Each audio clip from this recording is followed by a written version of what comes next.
पुण्यातल्या दीनानाथ रुग्णालयामध्ये एक गर्भवती महिलेला जे आहे ते उपचारासाठी दाखल करण्यात आलेलं होतं. मात्र रुग्णालय प्रशासनानं जवळपास 10 लाख रुपयांची मागणी जी आहे ती केली आणि या सगळ्या प्रक्रियेमध्ये बराच वेळ गेला आणि गर्भवती महिलेला दुसऱ्या हॉस्पिटलमध्ये खरं तर उपचारासाठी दाखल केल्यानंतर तिचा दुर्दैवी मृत्यू जो आहे तो झालेला आहे. ही खरं तर घटना पुण्यातल्या खरं तर रुग्णालय प्रशासनासाठी तर कायम फासणारी आहेच. मात्र ज्या खरं तर व्यक्तीचा मृत्यू झाला त्यांचे पती जे आहेत एका भाजप आमदाराचे स्वीय सहाय्यक आहेत आणि खरं तर लोकप्रतिनिधीमधल्या प्रशासनामध्ये काम करणाऱ्या व्यक्तींना अशा पद्धतीचा संघर्ष सहन करावा लागत असेल तर पुण्यातली आरोग्य व्यवस्था नक्की करते काय, हा खरं तर प्रश्न निमित्तानं उपस्थित झालेला आहे. आपल्याबरोबर त्यांच्या घरातील कुटुंबातील सदस्य आहेत, आपण त्यांना थेट विचारणार आहोत. नक्की काय घडलं, तुमच्या वहिनींना कधी दाखल केलेलं होतं, साधारणतः या सगळ्या प्रक्रियेला किती वेळ गेला? सकाळी 9 वाजता आलो आम्ही हॉस्पिटलमध्ये. डॉक्टरांना सांगितलेलं आधीच ER मध्ये झाल्यानंतर डॉक्टर आले. डॉक्टरांनी सांगितलं ठीक आहे, तोपर्यंत खाऊ नका, पाणी वगैरे पिऊ नका, लागलं तर लगेच आपण ऑपरेशनला घेऊ, लगेच आपण सीझरला घेऊ. त्याच्यानंतर आम्ही वहिनींना घेऊन गेलो, OPD मध्ये गेलो, बोललो. वहिनी येऊन बसतच होत्या, उभा राहूनच ते बोलले, सर डॉक्टर बोलले ते की 20 लाख रुपये भरायला लागणार आहेत, एका बेबीचा 10 लाख रुपये, एका बेबीचा 10 लाख रुपये खर्च होणार आहे आणि तो तुम्हाला आता भरावा लागणार आहे. आम्ही त्यांना खूप रिक्वेस्ट केली, ठीक आहे 10 लाख रुपये भरा, आपण सामान्य घरातले व्यक्ती आहोत. ठीक आहे, आमच्याकडे 3 लाख रुपये होते. ठीक आहे, तुम्ही हे पेशंट समोर नका ना बोलू, एक डॉक्टर आहेत ना, डॉक्टर कशाला म्हणले तुम्ही? आपण देवासमोर डॉक्टरांना वाटतो, तो आपला जीव वाचवतो आणि आता ह्याच डॉक्टरांनी आमच्या बहिणीचा जीव धोक्यात घालणार, ते देणार आहेत का परत? आमच्या हॉस्पिटलमध्ये कोणत्या डॉक्टरांशी तुमचं बोलणं झालेलं होतं? गायनायकोलॉजिस्ट. काय नक्की त्यांनी काय सांगितलं होतं, किती लाख रुपये? की 20 लाख रुपये भरा, जर आता 10 लाख रुपये डिपॉझिट भरा, तर तुमची ऐपत नसेल तर तुम्ही ससून हॉस्पिटलला जाऊ शकता, तिकडे पण चांगले उपचार होतात. आणि लगेच निघून गेले. पेशंट उठतोय, बसतोय, काउन्सिलिंग असं काहीच प्रकार नाही, लगेच उठून गेले.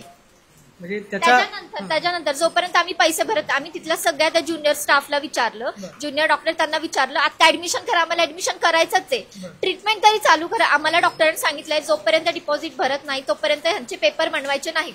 बिलिंग डिपार्टमेंटला सगळीकडे गेलो आम्ही, कोणी आमचं काहीच नाही ऐकलं.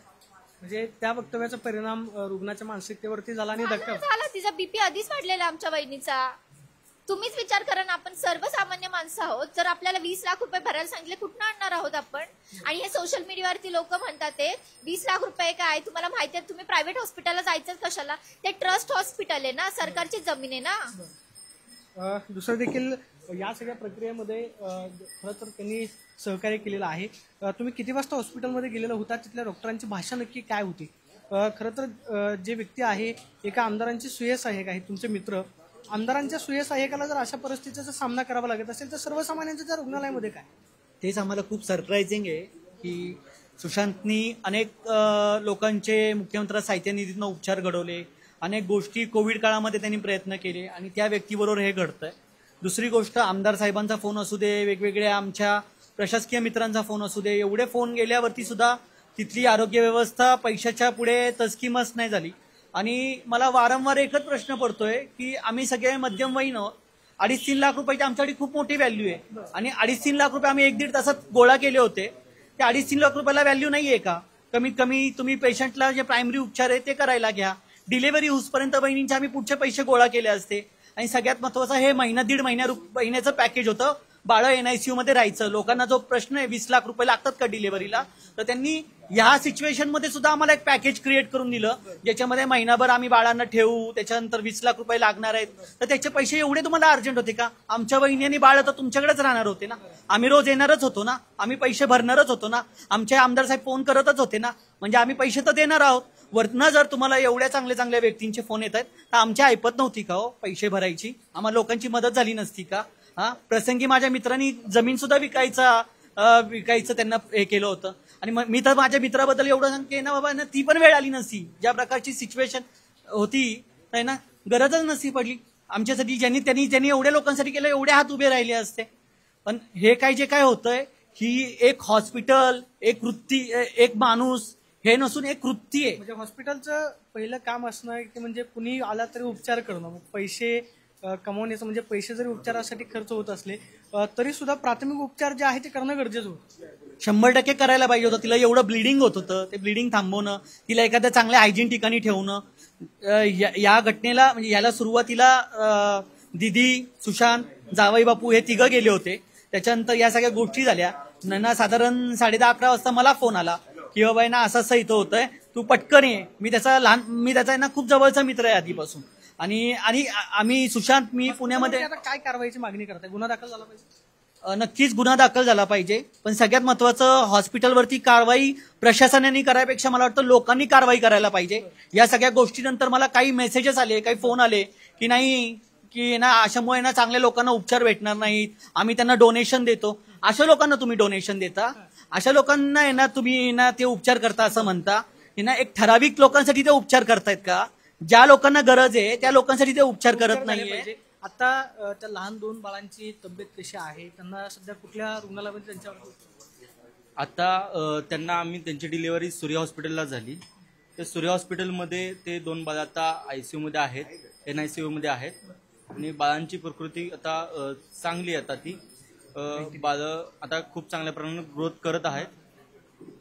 जर कदाचित दीनानाथ रुग्णालयामध्ये हा सगळा 1-2 तासांचा वेळ जर कदाचित लागला नसता तर आज तुमच्या वहिनी आमची वहिनी आमच्यासोबत असली असती, या सगळ्या गोष्टीच घडल्या नसत्या. ती एक आई एवढी तरसलेली तिच्या बाळांना घेण्यासाठी, खूप तरसलेली. आता हे देणार आहेत का सगळे परत तिला? त्या 2 लेकरांना कोण नाही देणार आहे का? म्हणजे त्या 2 लहान मुलांना आता पूर्ण आयुष्य नाही. 2 तास जर वाचले असते ना, डॉक्टरांना माहिती आहे ह्या व्यक्तीचा बीपी वाढतोय, कॉम्प्लिकेशन्स आहेत. कॉमन सेन्स आहे. कुठला पण माणूस, जर आपण बीपीच्या पण पेशंटला जास्त दंगा करून बोलतो का? नाहीच ना. ती प्रेग्नेंट आहे, तिला ब्लिडिंग होतं, तिचा पोट दुखतंय, तिला बीपीचा त्रास आहे, आणि अशा व्यक्तींना तुम्ही म्हणताय का 20 लाख रुपये दिल्याशिवाय आम्ही नाही करणार? नाहीतर तुम्ही ससूनला जा.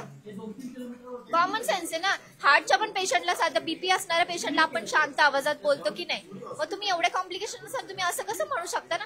आणि डायरेक्ट उठून गेले असं पण नाही की हा तुम्ही बाहेर जा, आम्ही ह्यांच्याशी बोलतो, असं पण नाही ना काही. 3 लाख रुपये होते ना आमच्याकडे. 3 लाख रुपयाची यांना व्हॅल्यूच नाही का काही? 3 लाख रुपयामध्ये ऍडमिशन होतच नाही का त्या हॉस्पिटलला? ते प्रायव्हेट हॉस्पिटल नाहीच आहे, ते ट्रस्ट आहे ना. तुम्ही खुद सरकारकडनं एवढ्या जमिनी घेता ना त्याच्यासाठी. आता बाळाची तब्येत कशी आहे? बाळ NICU मध्येच आहे.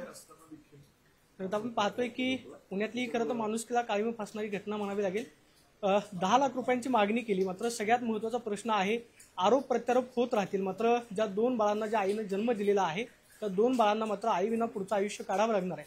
2 तास कदाचित जर लवकर उपचार झाले असते तर कदाचित ती माऊली आज आपल्यामध्ये असती. मात्र एका आमदाराच्या सुयसहाय्यकाला अशा परिस्थितीचा सामना करावा लागणं ही राज्यातल्या आरोग्य व्यवस्थेसाठी धोक्याची घंटा आहे. आणि पुण्यातल्या घटनेनं आरोग्य व्यवस्थेचे वाबाडे जे आहेत ते पुन्हा एकदा समोर आलेले आपल्याला पाहायला मिळतात.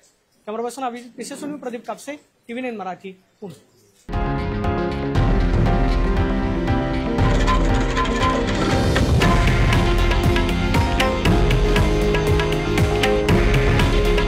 हे आहे देशातील नंबर 1 न्यूज नेटवर्क आणि आपण पाहत आहात TV9 मराठी.